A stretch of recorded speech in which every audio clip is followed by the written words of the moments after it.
Hi friends, this is Dr. Shikha Gupta from Diva Hospital and IVF Center Jaipur.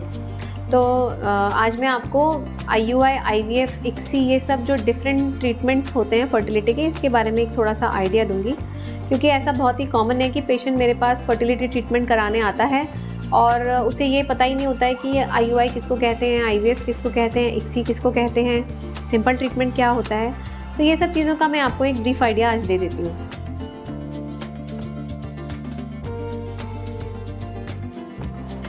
जैसे कोई भी fertility treatment के लिए पेशेंट मेरी ओपीडी में आता है, तो अगर उसको मान लो 1.5-2 साल हुए हैं प्रेगनेंसी के लिए ट्राई करते हुए और उसको नहीं होता है, तो हम सबसे पहले उसका इवैल्यूएशन करते हैं, चेक करते हैं कि उसको प्रेगनेंसी ना होने के क्या कारण हैं। ये मान लेते हैं कि उसके सारे टेस्ट नॉर्मल आ गए, तो फिर हम पेशेंट को सिंपल ट्रीटमेंट स्टार्ट करते हैं। जनरली जो सिंपल ट्रीटमेंट होता है वो हार्मोनल ट्रीटमेंट होता है, जिसमें पेशेंट को कुछ टैबलेट्स दिए जाते हैं और वो जो टैबलेट्स होते हैं वो जनरली बीज बनाने के टैबलेट्स या एग बनाने के टैबलेट्स होते हैं। और उससे जब एग बन जाता है, जो कि हम सोनोग्राफी से कंफर्म करते हैं कि हमारी मेडिसिन से पेशेंट को एग बन गया और बाकी सब चीज़ें ऑप्टिमली होती हैं, तो हम पेशेंट को नेचुरली घर पर रिलेशन रखकर प्रेगनेंसी होने के लिए ट्राई करने के लिए बोलते हैं। उस टर्मिनोलॉजी को हम टाइम्ड इंटरकोर्स बोलते हैं, मतलब जब बीज बना है उस टाइम पर रिलेशन रखना, मतलब टाइम्ड इंटरकोर्स।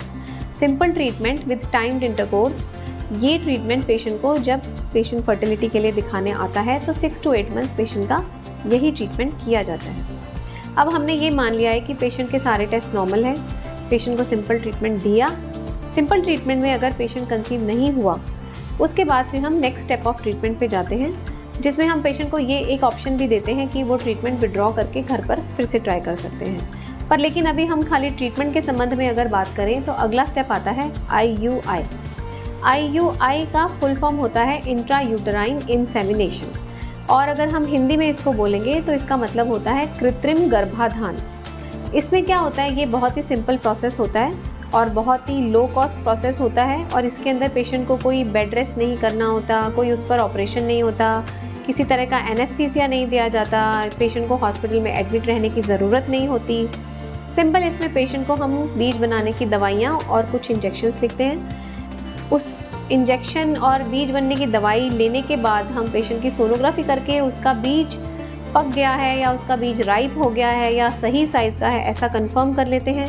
ये कंफर्मेशन हम सोनोग्राफी से करते हैं। जब वो बीज जो है वो 18 से 22 मिलीमीटर के बीच का होता है, उस टाइम पर हम पेशेंट को एक HCG इंजेक्शन लगाते हैं, और HCG इंजेक्शन जिस टाइम पर लगाया उससे हम टाइम करके उससे 36 से 40 घंटे के बाद हम पेशेंट का IUI, कृत्रिम गर्भाधान या इंट्रा यूट्राइन इंसेमिनेशन कर देते हैं। अब ये इंट्रा यूट्राइन इंसेमिनेशन प्रोसेस होता क्या है, जैसे मान लो आज मेरे को किसी पेशेंट का IUI करना है, तो वो हस्बैंड वाइफ मेरे पास आए हैं, तो मैं क्या करूँगी, सबसे पहले हस्बैंड का स्पर्म ले लूँगी, उनको बोलूँगी कि आप मुझे एक कंटेनर में अपना सीमेन कलेक्ट करके दे दीजिए। फिर वो जो सीमेन होता है उसको हम प्रोसेसिंग करते हैं। जो प्रोसेसिंग होती है उसमें जनरली 1 से 1.5 घंटा लग जाता है। जब वो सीमेन प्रोसेस होकर रेडी हो जाता है तो हम पेशेंट को IUI टेबल पर लिटाते हैं और उसके यूट्रस का माउथ हम इंस्ट्रूमेंट्स के द्वारा चेक करते हैं। जब हम वो माउथ देख लेते हैं तो हम यूट्रस के माउथ के अंदर, जैसे कि ये मैं आपको मॉडल दिखाती हूँ, ये उनका पेशेंट का यूट्रस है और ये यूट्रस का माउथ, तो ये हमें नीचे इंस्ट्रूमेंट्स डालने से ये माउथ हमें नज़र आता है। इस माउथ के अंदर हम उनके हस्बैंड का स्पर्म जो है वो इनके यूट्रस में डाल देते हैं। तो ये होता है सिंपल सा इंट्रा यूट्राइन इंसेमिनेशन प्रोसीजर। इसके अंदर पेशेंट को कोई बेहोश नहीं करना होता। आपने देखा, जैसे मैंने समझाया, इसमें कोई कट नहीं लगता, और इस प्रोसीजर के जनरली कॉस्ट हमारे यहाँ पे 5,000 to 6,000 रुपीज़ होते हैं, और पेशेंट को हम IUI करने के बाद 15 मिनट लिटा के रखते हैं और उसके बाद उनको घर भेज देते हैं। IUI के बाद कोई मेजर बेड रेस्ट या मेजर मेडिकेशंस या मेजर इंजेक्शंस ऐसा कुछ नहीं होता। सिंपल मेडिसिन होते हैं और पेशेंट IUI करवा कर अपने घर जा सकता है, और पेशेंट को हम अगले दिन से ऑफिस एक्टिविटी या अपनी पूरी हाउस होल्ड एक्टिविटी रिज्यूम करने के लिए बोलते हैं। So this is about IUI। IUI से ऊपर जो प्रोसीजर्स होते हैं IVF, ICSI, ये प्रोसीजर्स जो होते हैं ये एडवांस प्रोसीजर होते हैं, हाईली टेक्नोलॉजिकली अपग्रेडेड प्रोसीजर्स होते हैं और बहुत ही फाइन और इंट्रिकेट प्रोसीजर्स होते हैं, and they are expensive also.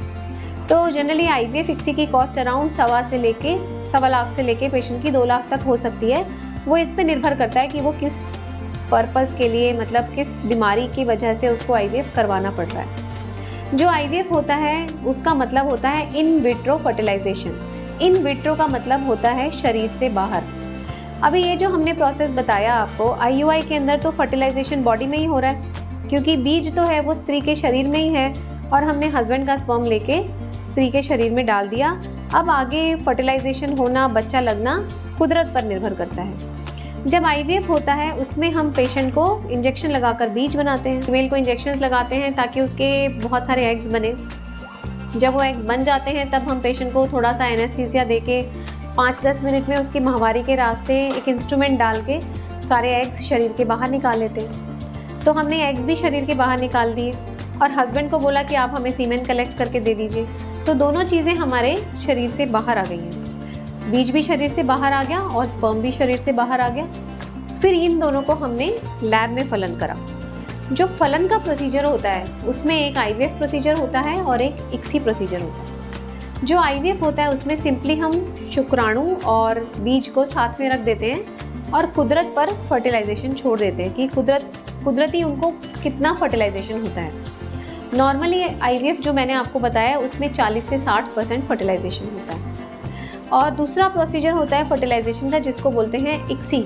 ICSI का फुल फॉर्म है इंट्रासाइटोप्लाज्मिक स्पर्म इंजेक्शन, जिसके अंदर हम बीज के अंदर डायरेक्टली स्पर्म को इंजेक्ट करते हैं। उसके लिए एक बहुत ही इंट्रिकेट और बहुत ही फाइन मशीन आती है जिसमें माइक्रोस्कोप के अंदर देखकर हम डायरेक्टली स्पर्म को बीज के अंदर इंजेक्ट कर देते हैं। मतलब हमने बीज का आर्टिफिशियल फर्टिलाइजेशन कर दिया और जो बीज है वो शुक्राणु से फलित हो गया। इस केस में नेचुरली हमने आर्टिफिशियल फर्टिलाइजेशन किया है तो फर्टिलाइजेशन रेट बढ़ जाता है। फर्टिलाइजेशन रेट जो पहले 40 से 60% था वो इक्सी में बढ़ के 80 से 90% हो जाता है। तो ये तीनों प्रोसीजर्स हुए, आईयूआई, आईवीएफ और इक्सी। तो आईवीएफ और इक्सी तो हाई एंड प्रोसीजर्स हैं जो हम पेशेंट को कुछ स्पेसिफिक कारणों के लिए करवाने के लिए बोलते हैं। तो जो आईवीएफ और इक्सी होता है इनकी कॉस्ट और आईयूआई की कॉस्ट में बहुत फ़र्क होता है। आईयूआई जनरली अलग अलग लैब्स में 5 से 10 हज़ार रुपये के बीच में कॉस्ट करता है, पर आईवीएफ या इक्सी की कॉस्ट जनरली 1.25 लाख से 1.25 लाख के बीच में होती है। आई होप ये जो मैंने वीडियो आप लोगों को आईयूआई, आईवीएफ और इक्सी में डिफरेंस करने के लिए बताया वो आपको ये समझने में काफ़ी हेल्प करेगा कि ये तीनों चीज़ें क्या होती हैं। अब तीनों चीज़ें कहाँ कहाँ यूज़ होती हैं उसके बारे में हम बाद में किसी वीडियो में बात करेंगे, क्योंकि ये बहुत ही बढ़ा हुआ, बहुत ही एक्सपेंडेड टॉपिक है जो कि हम एक वीडियो में कवर नहीं कर सकते। Thank you.